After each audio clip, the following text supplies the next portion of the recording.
Hello, good morning, good afternoon, good evening, wherever you are. Welcome to the International Liverpool Supporters Show. Thank you for joining me today. Now, in today's show, I will be discussing Liverpool's transfer dealings in the summer transfer window. I'll give my opinion and views regarding the players Liverpool have signed. I'll also touch upon the areas of the first team and the squad in general that needs to be strengthened.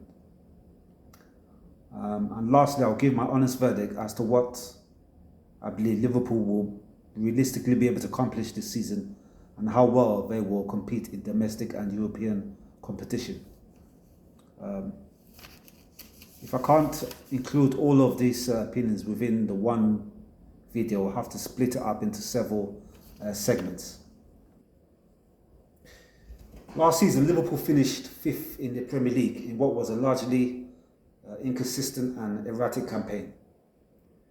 Indeed, Liverpool never really performed reliably and consistently until the last 10 to 12 games of the Premier League. We saw the same type of inconsistent form in the domestic cup competitions. Liverpool followed an early exit in the League Cup with a dreadful performance away to Brighton in the FA Cup, conceding a poor late goal to lose 2-1.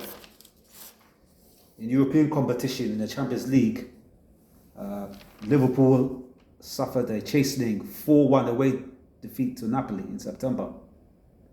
What turned out to be a portent and a confirmation that Liverpool, in their current first team or squad guys, were no longer able to consistently compete with the best in Europe. And although they were able to navigate that Champions League group and qualify, in the knockout second stage, the second round, they were defeated by the holders, Real Madrid, and again suffered a chastening and dreadful 5-2 home defeat against Real Madrid. In the Napoli game in particular, and throughout the season, it became manifestly clear that Klopp's much vaunted high-intensity Gegenpress style was beyond the physical capabilities of most of the squad, in particular the midfield area.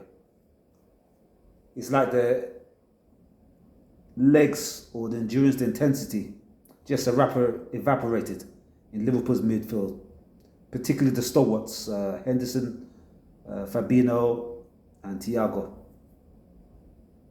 At the end of last season, we saw the departures of Firmino, Keita, Oxlade-Chamberlain and Milner.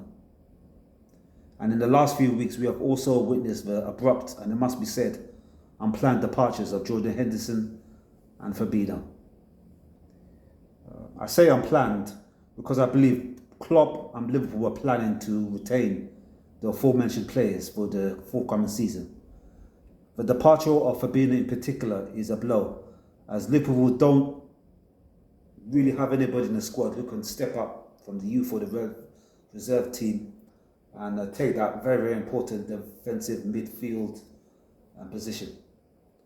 The young player, I think it's 18 or 19 years old, Bacevic, although a promising player, I think he is too inexperienced at this level to replace Fabinho. Nonetheless, Fabinho and Henderson in particular, I think, were past their prime. And I don't believe they would have been able to perform at the high intense style that has been the hallmark and typical of Klopp's successful Liverpool teams. Really, the issue is the dreadful timing of their departures. With less than 2 weeks to go until Liverpool's first game away to Chelsea, there is no player that is ready to step up from within the club, and Liverpool are still negotiating to acquire a replacement. I believe Liverpool could have avoided this by being more proactive and aggressive in the transfer market and acknowledging that Fabinho and Henderson really needed to be replaced immediately. Really, they needed a player that could come in and challenge for a first team place this season. Nonetheless, with the players Liverpool have bought in Alessi, McAllister and Dominic Szoboszlai, certainly from an attacking point of view, both McAllister and Szoboszlai are technically very good. They're mobile. They can make incisive passes, provide assists, and most importantly, if you look at their records for their respective clubs, Brighton and RB Leipzig, they can get forward and score goals. They also are adept at set plays, free kicks, penalties, and at times they can score powerful shots from long range. They are a definite upgrade on what Liverpool had in Henderson and Fabinho, and to an extent, the young Elliott. Both McAllister and Szoboszlai should also enter this new season with a lot of confidence. McAllister obviously won the World Cup late last year with Argentina, which is the ultimate prize any player can accomplish. He also had a credible season with Southampton. He scored 12 goals in all competitions, and they finished in 6th place, and also went all the way to the semi-finals of the FA Cup. Dominik Szoboszlai with RB Leipzig in the German Bundesliga also won a domestic cup. I'll leave that for now. Thank you for joining me today.